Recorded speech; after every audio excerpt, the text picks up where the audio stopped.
Yeah, I think I caused that. I'm sorry. You caused Zika? Hands off that dial. Business is about to get a whole lot nerdier. You're tuned in to FounderQuest.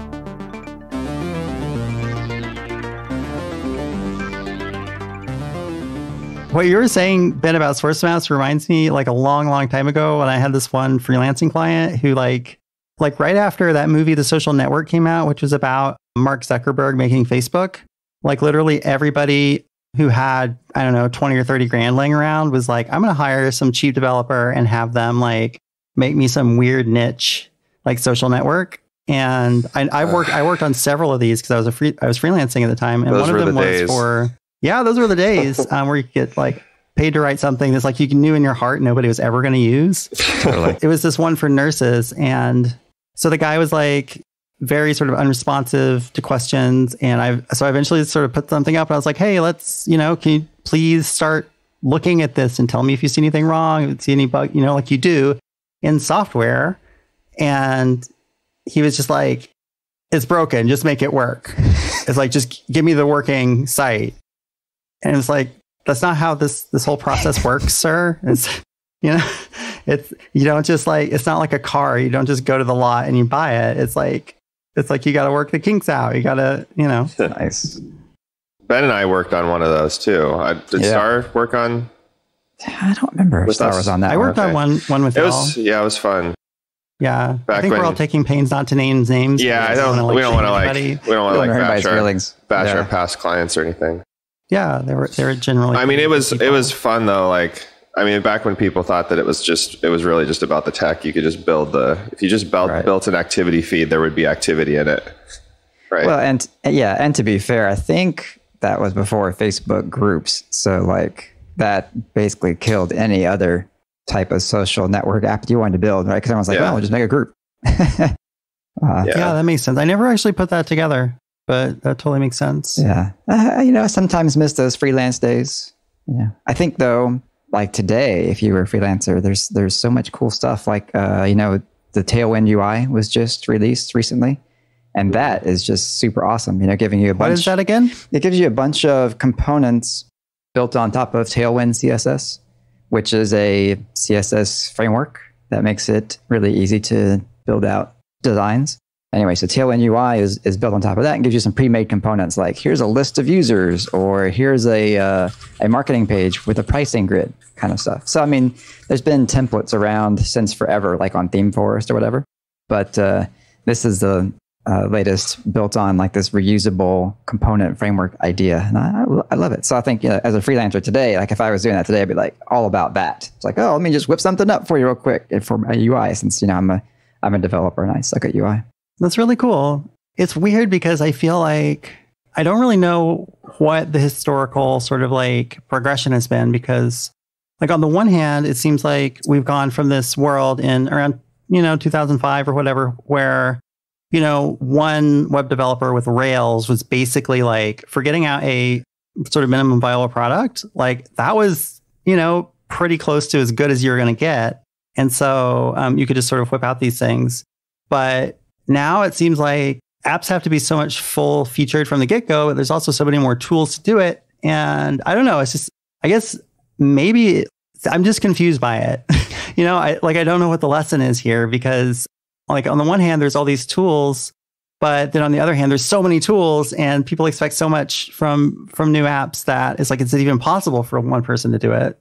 I think the moral of the story is the only constant in life is change. Oh, that's good. You're like the Morpheus. You're like the Morpheus of Honey Badger. We need to get you one of those trench coats. Does that come with extra pay? Sure. Yeah. Awesome. All the red and blue pills you want. Sweet. I wonder, do we even really need all these apps though?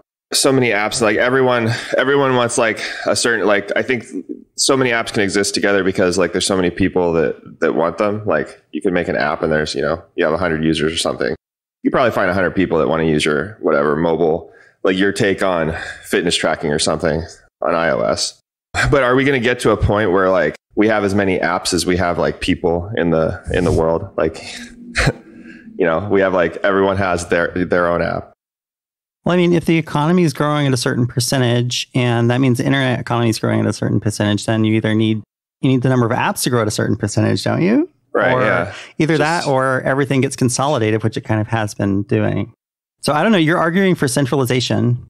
I guess I am. Yeah. So you would rather have like Reddit rather than like 1,000. I haven't really thought this through, Starr. So don't like hold me to this. Okay. I'm all for decentralization in general. It's all right. Welcome to FounderQuest Debate Club Edition. You're really yeah. You're making me question all my beliefs now. There we go. Well, I was thinking debate club. If we want to have a debate, we can talk about COVID-19 and should we shut down schools or not? Go. Oof. Oh my gosh. It's huge. It's huge. Like it is huge. Yeah. Well, and we're at the epicenter of it. Like you and me, Ben. Yes. And Ben Finley, our marketing person, our marketing guru. So just for some context, like I live in Kirkland, Washington, which is the ground zero basically for coronavirus infections in the United States. As of yesterday, I believe we had 10 or 11 deaths in my community due to that, primarily focused around one, what is it called? Was it like a senior living? Yeah, center? like a senior center. Yeah, life care center. Like the worst place that it could possibly break out, right? Right. So that's right around the corner from my house. And oh my gosh, really? Yep. It's interesting. We have a technical college nearby that shut down for a few days because they took a class field trip to this particular care center. So the faculty member got sick, and I think 40 or 50 students were involved in that trip. Oof, so they shut down that campus for a few days to do cleaning it up. And then not our school district, but the one just north of us, the North Shore School District, closed their system down because one teacher or faculty tested positive. And so they closed the school system down for some days. I'm not sure if they're even open yet again. So our school system is currently open and people are like, close it. And other people are like, please don't. Yeah, the University of Washington also suspended all in-person classes. Yes. Which is the University of Washington's a big university. Yeah. I don't know. It's school's in session too, right? It is. It's not. Yep. My son's attending there. And we got the email this morning saying that they're going to close it down for the rest of the quarter. Well, the campuses are still open, but classes are not going to be meeting together in person throughout the end of the quarter, which ends this month. Yeah. My wife's company was told to work from home until at least the end of the month, which is 3 weeks away. I don't know. Yeah. And pretty much all the big tech companies Amazon. are sort of work from home. Yeah. Yeah. My friend, I was talking to my buddy Richard last night, and he was saying Amazon HQ is all working remotely. And he said it's kind of like the good old days. The good old days? Work from home again. Well, he used to be remote. So when everybody's quarantined and it's not the good old days of pandemics, back when everyone got the measles or whatever. Back in 18, the Spanish flu. Yeah, boy, those are the days. I think he was talking more about the novelty of being able to work from home when you're used to having to go in and. Yeah, really, really appreciate having the remote company that we have. We've always been 100% remote, so it's no adjustment. Just same old, still working.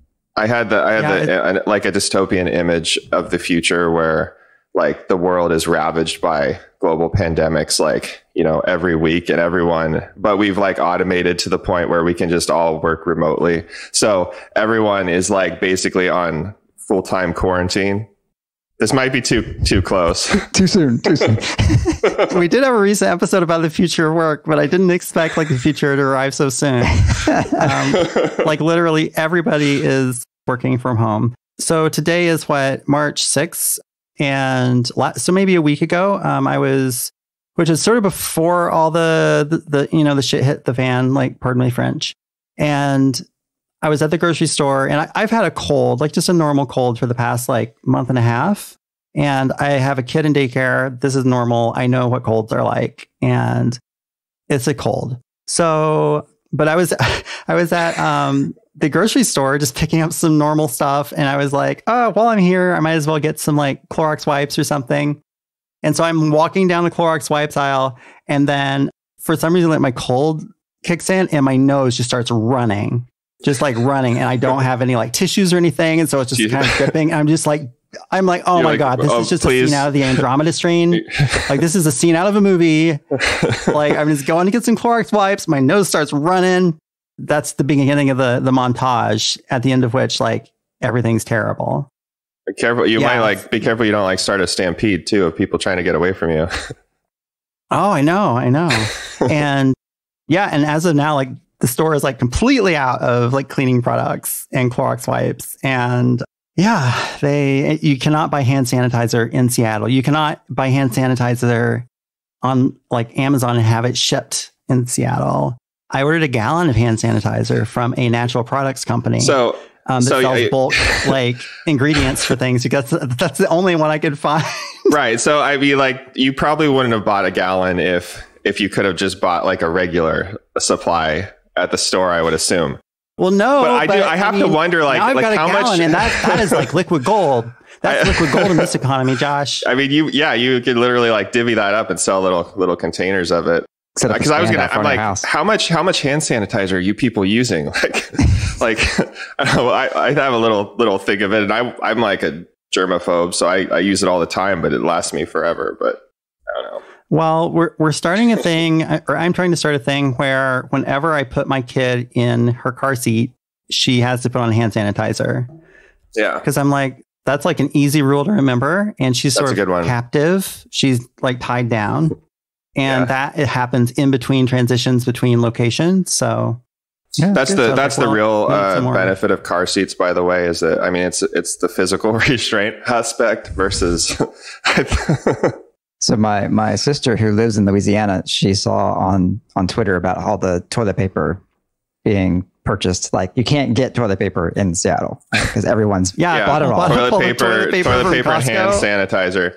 I mean, like, I just like for it to all, like, people have to be buying massive quantities of hand sanitizer and toilet paper for this to happen, right? Like this is one of those classic economic situations where people like cause everybody.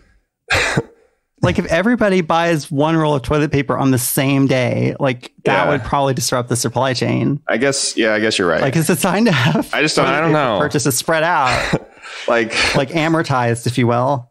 Yeah. So my sister texted me and she's like, "So, do you need me to ship you some toilet paper?" And I replied, "I don't know. No, we're good. We have plenty of leaves."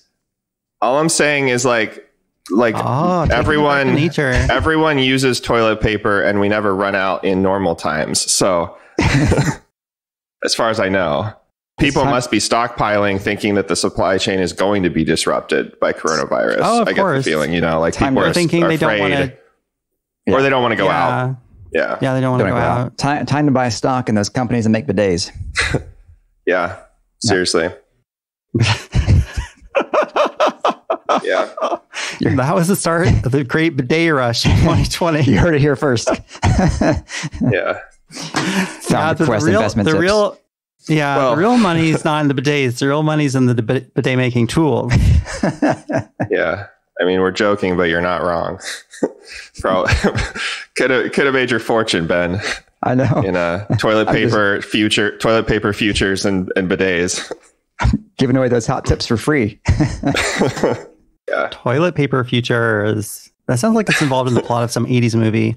So anyway, this actually has a little bit to do with our business because, well, I mean, first of all, we all need to kind of be alive to prosper in our businesses. But also, RailsConf is coming up in 2 months in Portland. And Portland is really close to Seattle. So very close. Yeah. So it's like right now things are sort of proceeding as usual, but I started a thread in Basecamp where, which we use to handle all of our long form discussions online. Basecamp trademark, get yours now. And yeah, so it's just kind of a weird situation to be in. It's like just kind of trying to keep your eye on like current events to be like, okay, are we gonna have to like cancel last minute, or I don't know. It's just a bizarre situation to be in. Yeah, I remember when it was like 2 or 3, 4 years ago when Zika was a big deal, and we had to cancel a vacation because of that.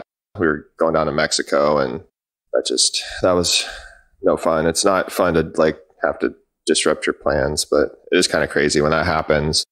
Are we at this point canceling RailsConf? I mean, are we not going? Well, I think we're still planning on going. Yeah. If it's still going to be on, yeah.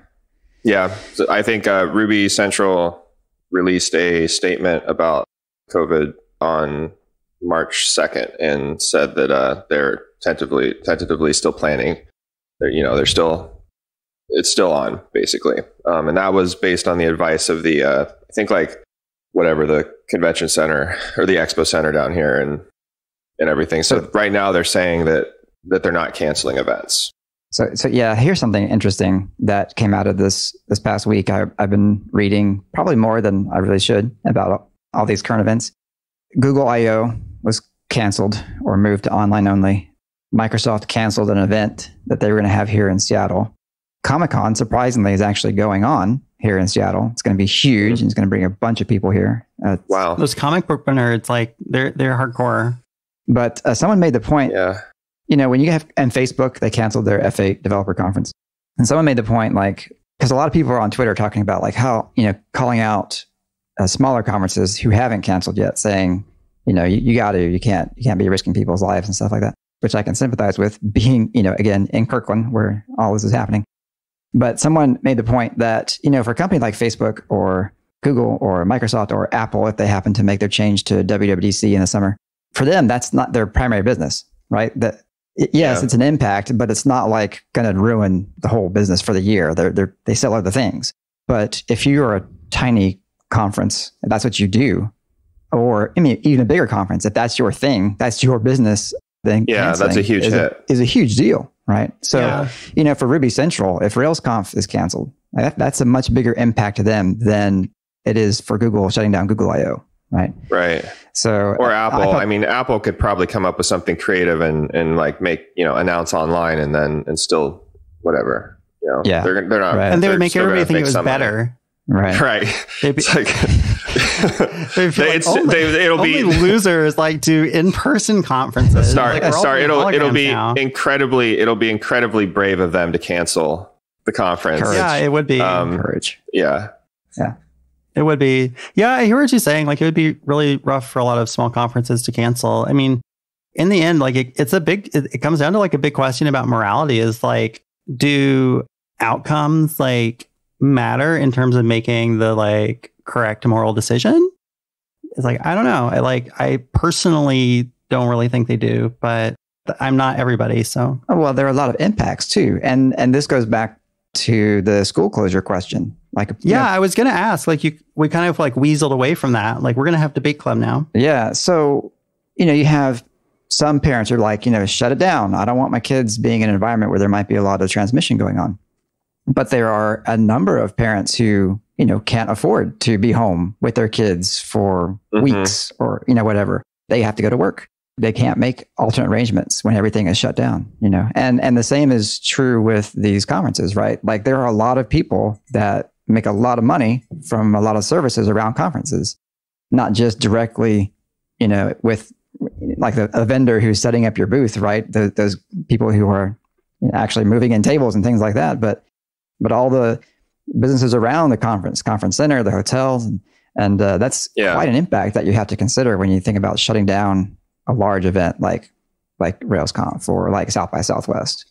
That's true. Like, I'm not sure that on the school closure thing, like, it's kind of a unique thing because, like, so far, knock on wood, the whole disease or the illness doesn't, like, it hasn't really hit children especially hard, which I've been paying attention to because I have a small child.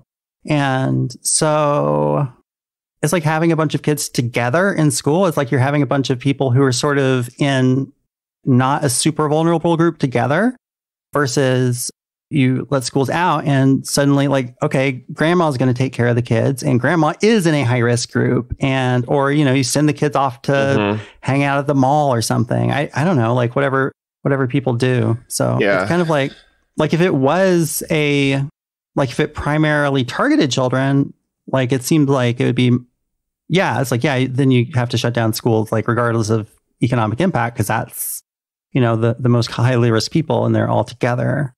That's a good point, because you're saying like there is like, if you send the kids home, there is like an incentive for the parents if they have an option to, like, for instance, grandma or whatever, grandparents, to allow them to still go to work or whatever, they're going to take that and then that's going to kind of spread that around. Yeah, because I mean, a lot of people like they don't go to work, they get fired, and they lose their houses. Yeah, it's not really much of a choice. Yeah, people are going to work around it any way they can. Yeah, exactly. Mm-hmm. Yeah, but there's also the question of, okay, how much of a carrier can someone be without getting very sick? So is that kid coming home from school with those germs and then sharing them with grandma, who happens because they have a multi-generational household, right? Yeah, mm-hmm. it's a complicated question. It is. Like all questions, right? Yeah. But then you have companies like Microsoft, I think, which did a solid. Yesterday they announced, or this morning they announced, that contractors who work at Microsoft who are impacted by this stay home thing, that they are still going to be paid. So even though Microsoft is shutting down, telling people to work from home, well, that impacts people like in the cafeteria, right? And so Microsoft is saying, no, we'll still pay you. So that's pretty cool. So yay, Microsoft. That is cool. Yeah, that's good. And they're doing that like not just with developers. Right. It's everybody. Yeah, everybody. Yes. Yeah. Oh, good. Because like so many times it's like you hear people being like, oh, well, people just work from home. It's no big deal. It's like, but not everybody can work from home. Like jobs don't all work like that. Yeah. Somebody floated on Twitter an interesting idea talking about trying to do containment, which at this point it's arguable whether that's even possible or not. But this person was saying, well, in the vein of trying to improve containment, what if we say like Seattle, for example, you're ground zero, you're potentially infecting a lot of people if you have people traveling in and out of Seattle. So how about we just like quarantine Seattle, right? What does that mean? Like, obviously that would be a huge impact to the economy. Yeah. And this person is saying, well, maybe our federal government needs to step in and say, we will give you a subsidy. We'll give you some sort of, economic compensation for just shutting everything down. Just like tell everyone to go home and stay home, right? That's an interesting idea. So you're like better than breaking exactly out the National Guard. Yeah, it's gonna be exactly like Escape from LA. They just the movie got it right. They were just like a little too far south, right? So who's in that? Was that Kurt Russell? Yep. So which one of y'all are going to be Kurt Russell? That's what I want to know. Oh, I think that's Josh for sure. Oh wait, Josh isn't even in Seattle, so he can't. I'll have to come up. He's already escaped. He can. I'll come up to. You know what? I could be the heroic figure who like hauls a truckload of TP up to you all. Mad Max style. There you go. Mad Max style. Yeah. I mean, of course, I'm going to have to charge you. I'm going to have to charge you for it, but it's still brave. So. So let's. Okay, fellas. So we always talk about how we're always looking for like new ways to add profit centers to the business. And I'm just saying, Josh, if you got a U-Haul and filled that thing full of hand sanitizer and drove it up here, we could just park downtown and I'm sure we'd sell it out by lunch. We've got people on the outside. I mean, this is a serious competitive advantage here. Yes. So glad to know that our team is distributed so that if Kirkland has to be nuked from orbit, that Honey Badger will survive. Yeah, if I get nuked from orbit, I don't care, honestly. Y'all are on your own. Yeah, unfortunately, like we buy all our stuff at Costco. So if Kirkland TP is out or whatever, you're in trouble. The whole world's in trouble. Do they have Kirkland TP? I don't even know. Yeah, I think I assume they do. Yeah. Yeah. So it's just kind of this very weird thing because everybody's kind of a little bit, what it kind of feels like is it feels sort of like I used to live in Tornado Alley. As they called it. And it feels a little bit like when there's like, they come on the news, like all the TV stations in Tornado Alley have these like crack news teams, right? Basically they have like war rooms set up for the weather and the weathermen just live for this shit. Like you can tell it's like they are on. It's like, when y'all remember when like they invaded Iraq, like the fourth time, how like CNN and stuff, they had like all these 3D graphics of like bombs going in and like blowing up hospitals and stuff, but it was all like animated and slick looking. So yeah, but it's like that only for like these like relatively small town, like TV channels, weather stations. Tornado Alley is in the south, I assume, right? Midwest. Yeah, Midwest. Yeah. So it feels like that. It feels like when the people come on in their like war rooms and they're like, a tornado is about to happen. And so nothing's actually happening at the moment. It's just like, oh, there's kind of some clouds. I don't know, but I guess we better just all pay close attention. It feels like that. It's kind of this weird anticipation. And it's like, you're probably going to be fine, but it's like, who really knows? So I don't know. It's time to just throw caution to the wind, I guess. It's time to do the things we always wish we could do. Time to get that kayak and paddle on the river. Yeah, get your kayak, paddle on the river. When are you going to do that, Ben? Tell your children you love them. Probably the summer. Yeah, nice. I've got my eye on one. So I don't watch the local news on TV. That's my parents' generation kind of thing to do, right? I get my news online, but I saw somehow I came across this video clip of the local news broadcaster covering this news about the Kirkland Care Facility. And like they like to do, they sent someone to the location, right, to stand in front of the, so they could have the interview. And I'm thinking, is that really a good idea? Do you really want to send a newscaster on location to a place where there's an active, infection going on? I mean, that's just seems like a bad idea to me. Like, if it's just to get the shot, like exactly, like if there's actually news to do there, maybe it's worth the risk. Like, if they have to get the story from someone at the facility. Right. But yeah, it's just, I don't know. Seems a little not so safe. That's so classic. Crazy that's happening just sort of down the road. Like, it's so weird. Like, honestly, I didn't even know it was happening until a couple of days after, because like I wasn't paying attention to things super closely. So I go to this group every, like Wednesday, and it was like they've met like every week for 30 years in person. And they sent out a notice. It's like, we're doing a Zoom meeting this week.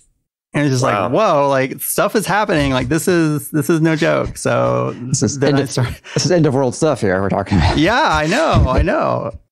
I can't go to my bowling club.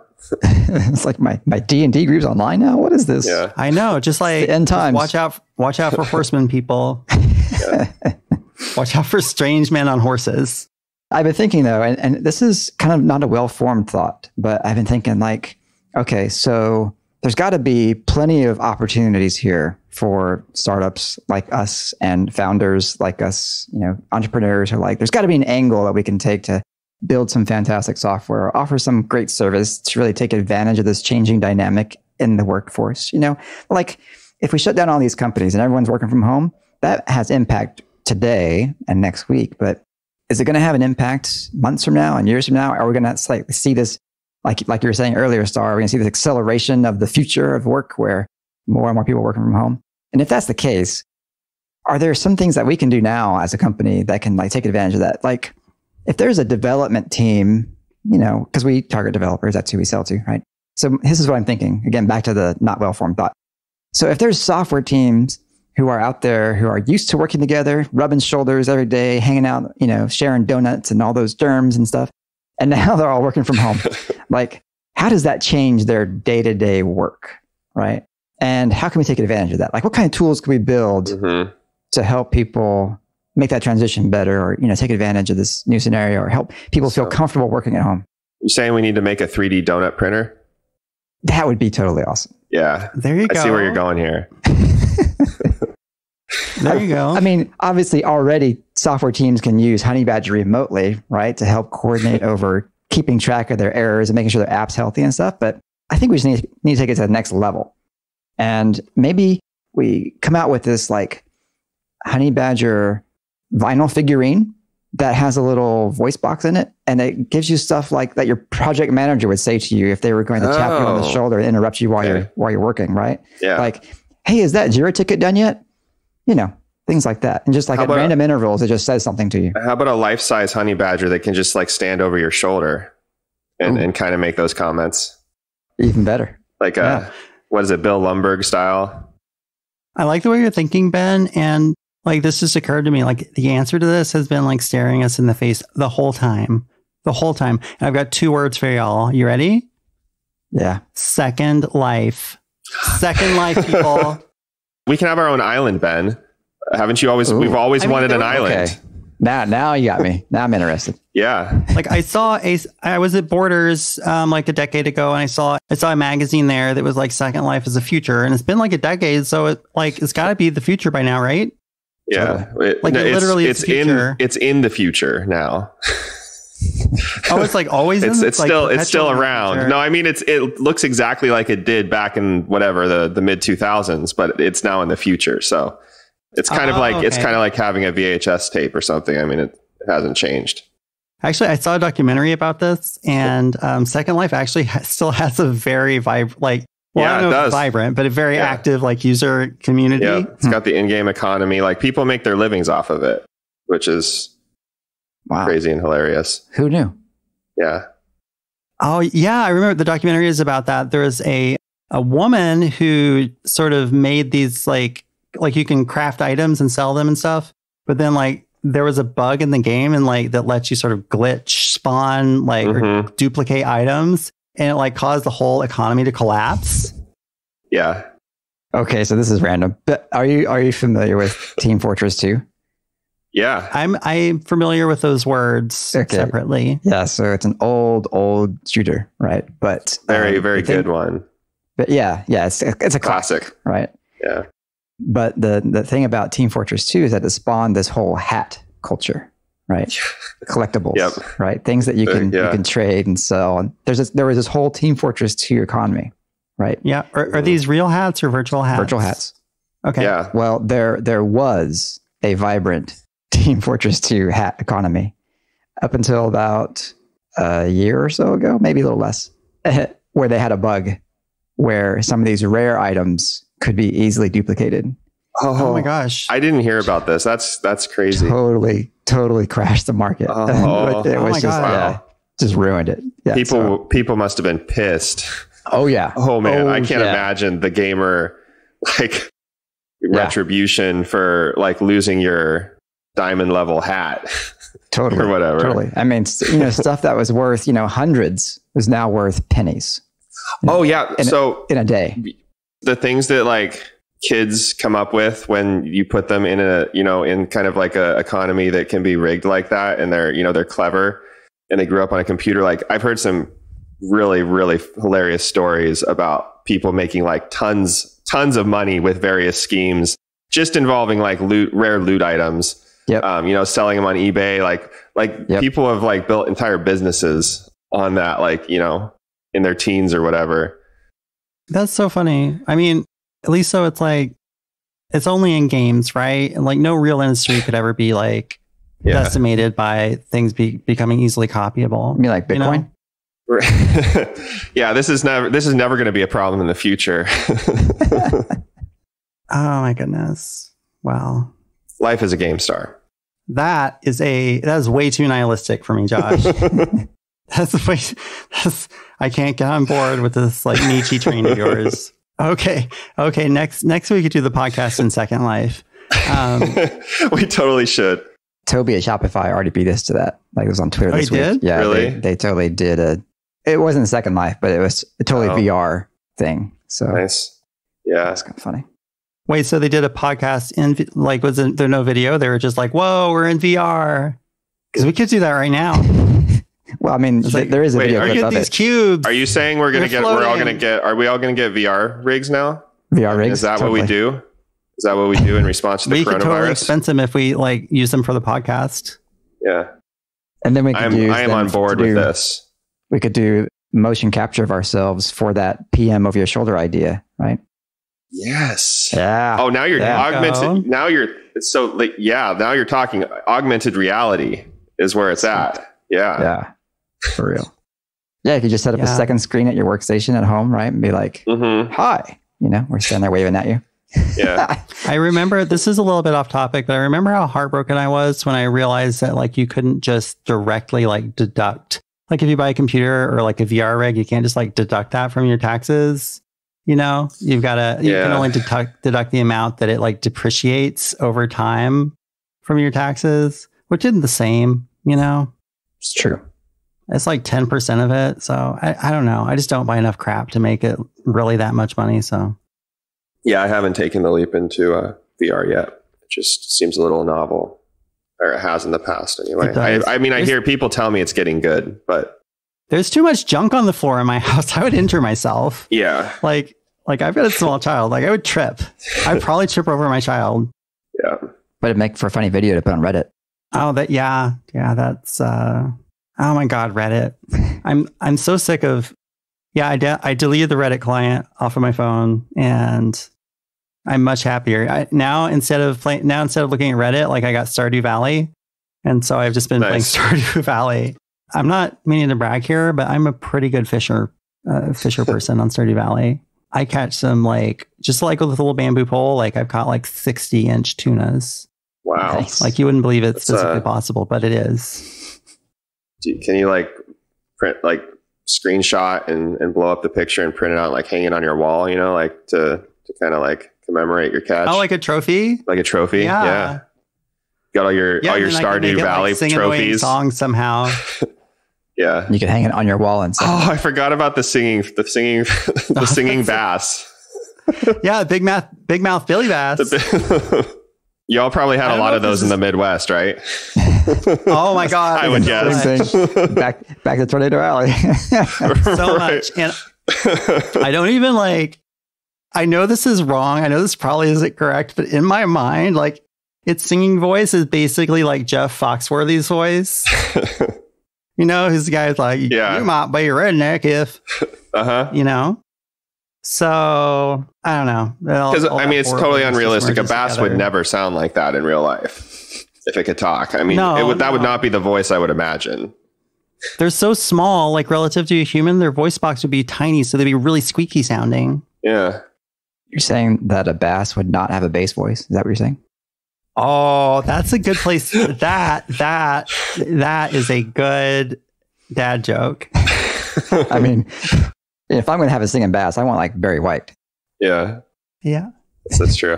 I'm trying to figure out how we got from coronavirus, ground zero, to bass in the to Billy White bass in the Midwest. Well, that's the mystery of I love it, Josh. Yeah. I guess if we don't have anything more to say, that's probably a good note to end it on. I think so. I agree. Your silence says it all. Your silence says it all, people. I'm sorry. I'm gonna sort of emotionally distance myself from y'all in case you're not around next week. All right, everybody. This has been FounderQuest. If you would like to review us, maybe it'll matter. Maybe you'll be around to see it. Just go on over to Apple, whatever. It doesn't even really matter. If you want to write for our blog, if you do Ruby or Elixir or some other cool language, blog posts, and you want to write for us, I'll have somebody answer your emails to us, even if I'm not here. So just go to our blog and look at our header, and there's a link about how to write for us. Until then, vaya con Dios, everyone. FounderQuest is a weekly podcast by the founders of Honey Badger. Zero instrumentation, 360-degree coverage of errors, outages, and service degradations for your web apps. If you have a web app, you need it. Available at honeybadger.io. Want more from the founders? Go to founderquestpodcast.com. That's one word. You can access our huge back catalog or sign up for our newsletter to get exclusive VIP content. FounderQuest is available on iTunes, Spotify, and other purveyors of fine podcasts. We'll see you next week.